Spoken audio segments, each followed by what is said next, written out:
Hello everyone, आप सब कैसे हैं। मैं उम्मीद करता हूं कि बहुत अच्छे होंगे और अपनी पढ़ाई को बहुत अच्छे से कर रहे होंगे। मैं Akash Kumar वडाना ICT virtual classroom में आपका बहुत बहुत स्वागत करता हूं। मेरे प्यारे बच्चों, जैसे आपको पता है मेरे प्यारे बच्चों, बेसिकली हमारी आपका जो है मेरे प्यारे बच्चों 12th क्लास है और 12th क्लास में हम लोग मेरे प्यारे बच्चों हम लोग देख रहे हैं ज्योग्राफी।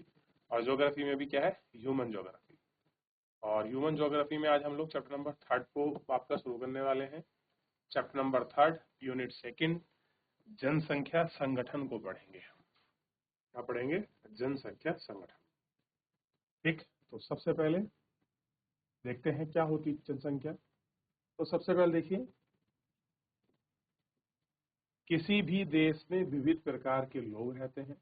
प्रत्येक व्यक्ति अपने आप में अद्वितीय, अद्वितीय का मतलब होता है यूनिक। हर कोई व्यक्ति अपने आप में यूनिक है। लोगों को आयु, लिंग तथा उनके निवास स्थान के आधार पर पृथक किया जाता है। जनसंख्या को पृथक करने वाली कुछ अन्य विशेषता हैं, जैसे व्यवसाय, शिक्षा, जीवन प्रत्याशा। कैसा है? शिक्षा इत्यादि, जीवन प्रत्याशा, ये सारी चीजें उसमें है। क्लियर है?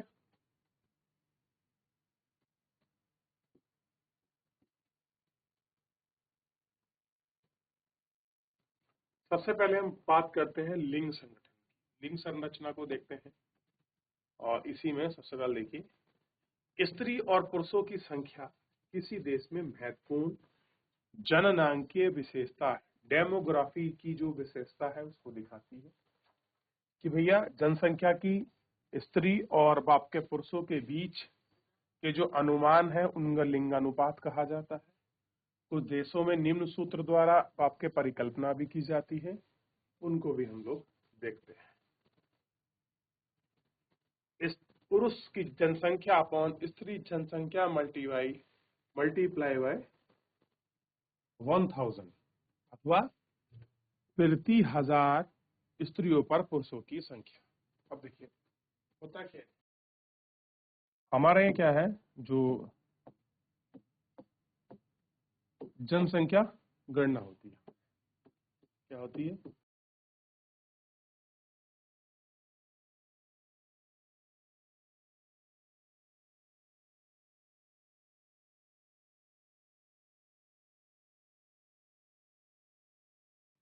हमारे यहाँ होती है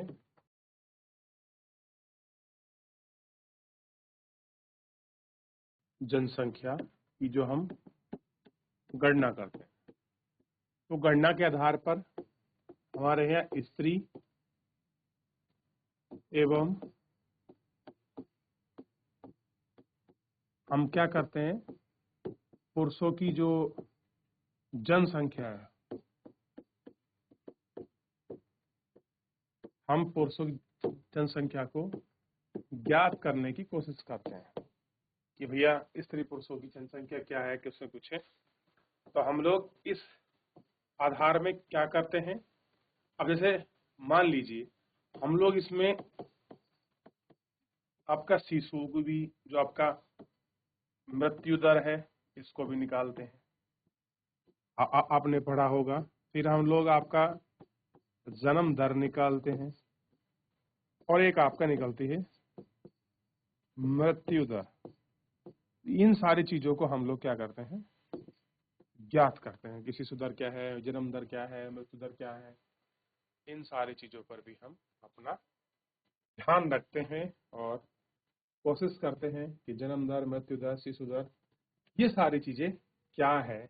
अब जैसे ही आप एग्जाम्पल में जाओगे कि अब हमको निकालनी है पुरुषों की जनसंख्या प्रति 1000 स्त्रियों पर पुरुषों की जनसंख्या। अब मान लीजिए अब हमको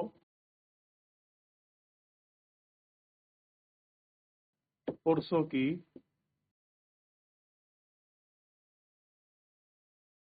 जनसंख्या ज्ञात करनी है।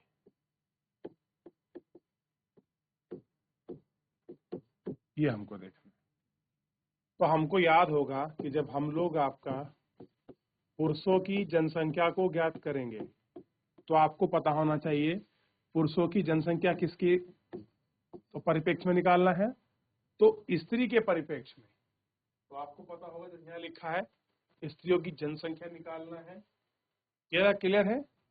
तो हम क्या निकाल रहे हैं, स्त्री की जनसंख्या। ध्यान देखिए, स्त्री की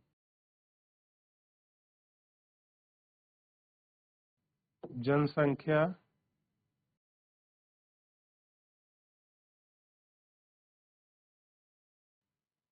स्त्री की तुलना में तो निकलेगी किसकी, पुरुषों की जनसंख्या। अब और मल्टीप्लाई बाई 1000, किससे मल्टीप्लाई करना है, 1000 से। क्लियर है, किससे मल्टीप्लाई करना है, 1000 से। क्लियर है, तो ऐसे करके हम निकाल सकते हैं। तो ये जो जनसंख्या आएगी, ये जनसंख्या आएगी कि प्रति 1000 पर पुरुषों की जनसंख्या, कि प्रति 1000 पर आपका पुरुषों की क्या जनसंख्या।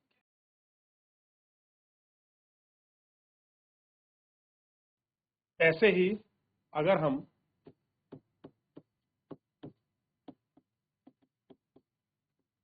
महिलाओं की जनसंख्या, आप महिलाओं की जगह स्त्री लिख लीजिए, या ऐसे कर लीजिए स्त्री की, एक ही बात है। तो स्त्री की जनसंख्या निकालने के लिए आपको क्लियर होगा कि स्त्री की जनसंख्या ज्ञात करने के लिए हमको क्या पढ़ना पड़ेगा, हम किसके परिप्रेक्ष्य में निकालेंगे, जिसके रिलेट में निकालते हैं हम उसको आपका नीचे रखते हैं। तो पुरुषों की जनसंख्या अपॉन ये रख दिया। अब क्या करेंगे हम,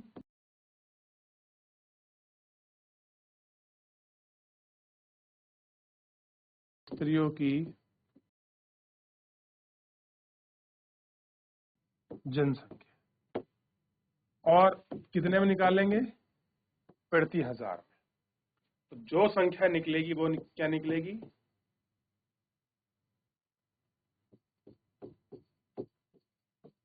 प्रति 1000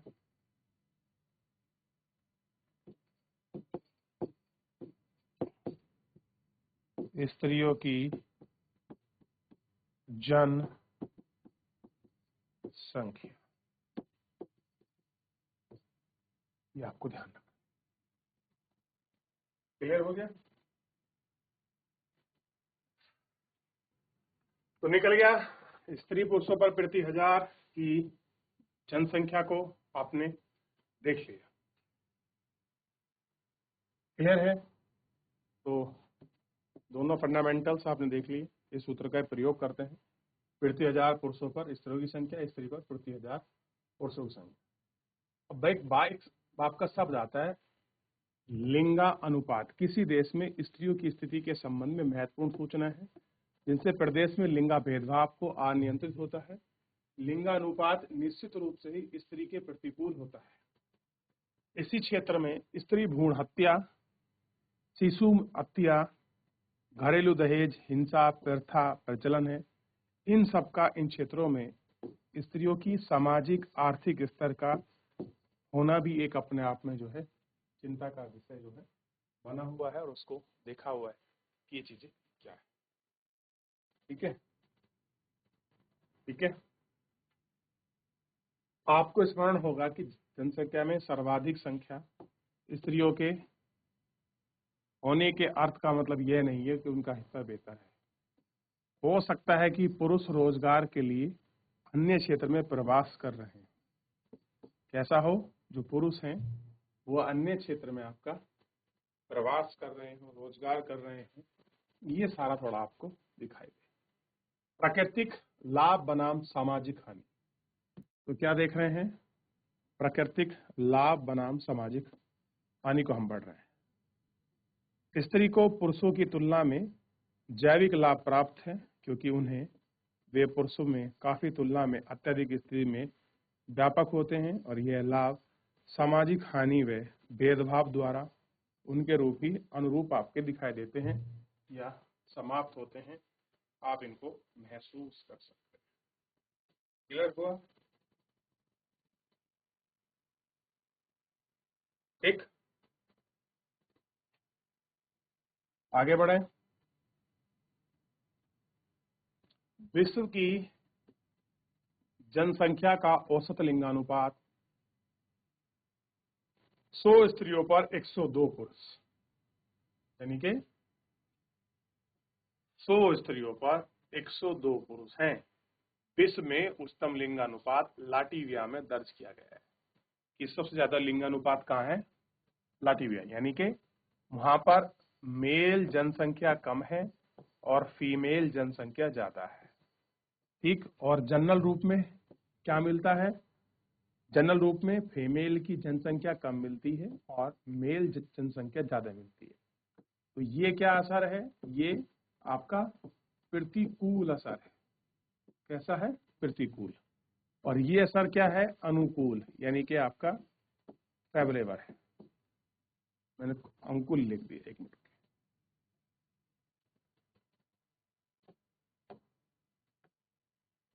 कैसा है? अनुकूल। याद रहेगा प्रतिकूल और अनुकूल में क्या अंतर। ठीक, प्रति 100 स्त्रियों पर 85 पुरुष, और इसके विपरीत लिंगानुपात के अनुसार संयुक्त अरब अमीरात में इसको दर्ज है। प्रति 100 स्त्रियों पर 311 पुरुष हैं। लिंगानुपात में विश्व प्रतिरूप में विकसित प्रदेशों में कई अलग अंतराल नहीं दिखाई पड़ते।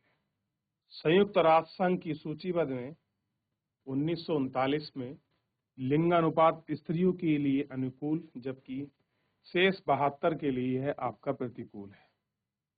सामान्यतः एशिया में लिंगानुपात निम्न है। ऐसा है? लो है। चीन, भारत, सऊदी अरब, पाकिस्तान, अफगानिस्तान जैसे देशों में लिंगानुपात निम्न है। सोच के देखिए, ऐसा है? लिंगानुपात निम्न है। अच्छा, दो शब्द मैंने अभी आपको समझाने का प्रयास किया। एक होता है प्रतिकूल, यानी कि कोई चीज किसी के कैसी है? विपरीत है। कैसी है? विपरीत। एक होता है अनुकूल।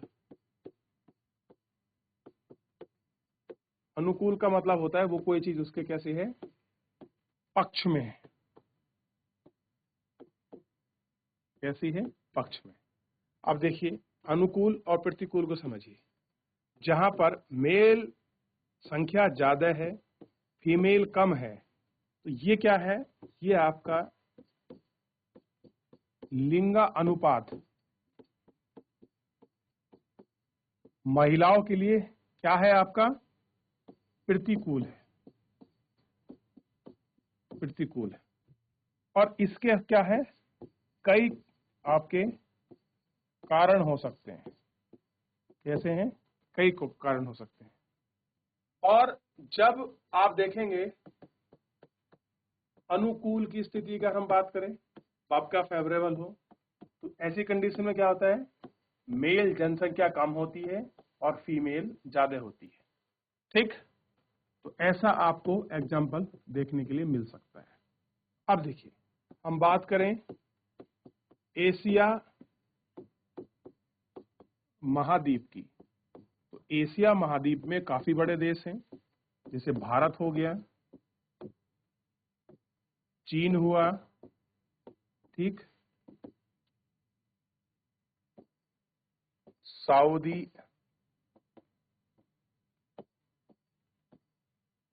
अरब हो गया। क्लियर हो गया? उधर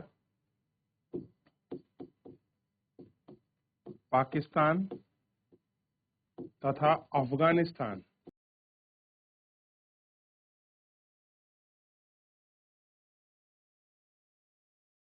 में भी अगर आप देखेंगे तो यहाँ क्या मिलेगा, निम्न लिंगानुपात। कैसा है, निम्न लिंगानुपात।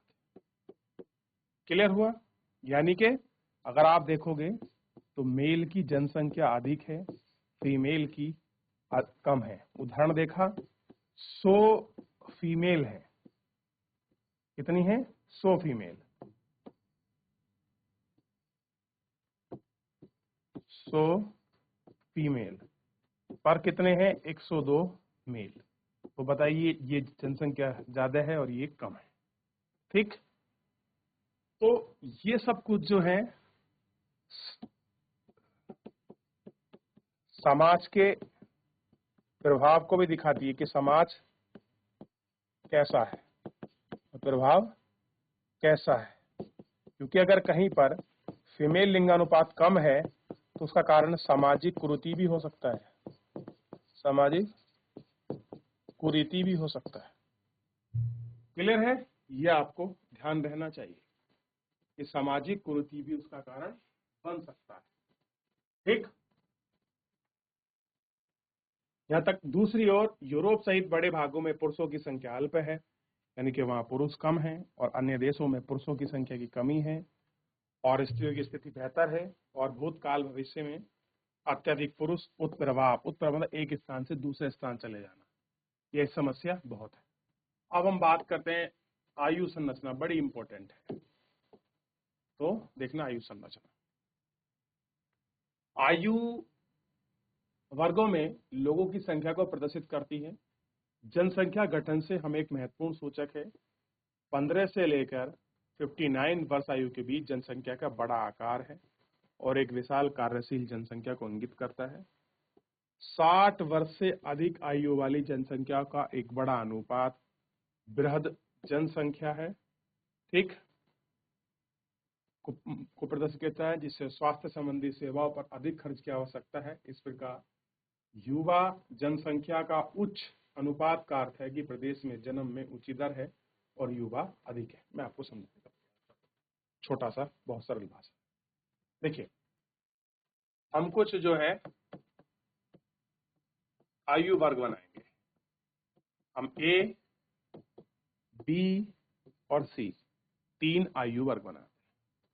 एक हो गया 0 से लेकर 14 साल वर्ष वाले आयु वर्ग हो गया, जिनकी जनसंख्या जीता, यानी कि जो पैदा होने वाले हैं या जो आपके पैदा हो रहे हैं। थीटा बन जाता है मेरे से।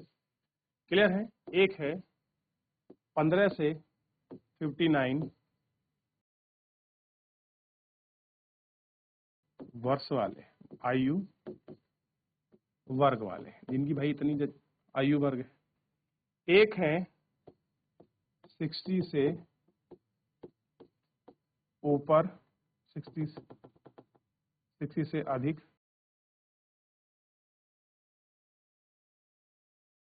आयु वर्ग। ये क्वेश्चन आपको पूछ सकते हैं। क्लियर है? ये पता होना चाहिए। अब 3 आयु वर्ग, ठीक। ये आयु वर्ग कैसा है? इसमें शिशु है, नवजात है। ये है आपका शिशु वर्ग, क्योंकि इसमें सब बच्चे हैं, ठीक। और इसको बोलते हैं हम कार्यशील जनसंख्या। कैसी है ये आपकी कार्यशील है। ये क्या है? भारित जनसंख्या। देखिए, है ये भी भारित जनसंख्या, ये भी कैसी है? भारित है। कैसी है? ये भी आपकी भारित जनसंख्या। क्लियर है? क्यों? क्योंकि आप जानते हैं जो 0 से लेकर 14 वर्ष के आयु हुए हैं, या जो आपका 60 से अधिक आयु है, अधिक आयु है, ये सब क्या है? इन सबको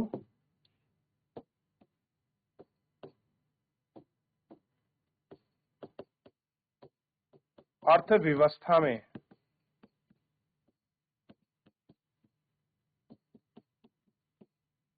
भारित क्या है, भारित जनसंख्या कहा जाता है। क्या बोलते हैं हम, भारित जनसंख्या कहा जाता है। अब कारण क्या है इसके पीछे कि उसको भारित जनसंख्या कहते हैं, तो उसका जो मेन कारण है वो मेन कारण है कि इन पर जो है स्वास्थ्य, शिक्षा पर जो है अधिक खर्च करना पड़ता है, अधिक जो है खर्च करना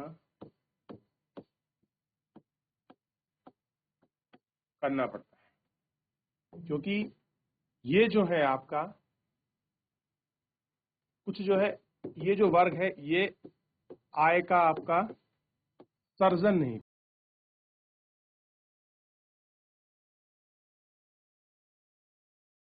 सर्जन नहीं,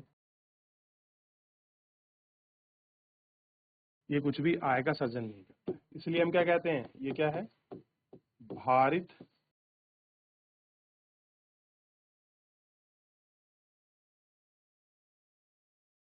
जनसंख्या है।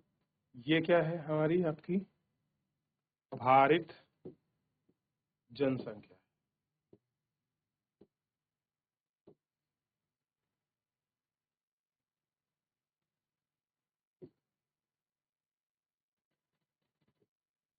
क्लियर है, ये क्या है, भारित जनसंख्या। क्लियर है। और मेनली अगर भारित जनसंख्या पूछे तो आप ध्यान रखना 60 से ऊपर वाले, क्योंकि आप कहेंगे सर आप तो कह रहे थे कि 0 से 14 ये अभी भारित है, लेकिन भविष्य में ये क्या होगी, ये आपकी कार्यशील होगी। तो अभी हम क्या कर रहे हैं, इन पर आपका निवेश कर रहे हैं, और वो निवेश किस रूप में है, आपका शिक्षा और स्वास्थ्य के रूप में। कैसा है, शिक्षा और स्वास्थ्य के रूप में। क्लियर है, ध्यान रहेगा इतना, तो कुछ आपको कुछ क्लियर हुआ हो, ठीक, कि क्या कुछ है।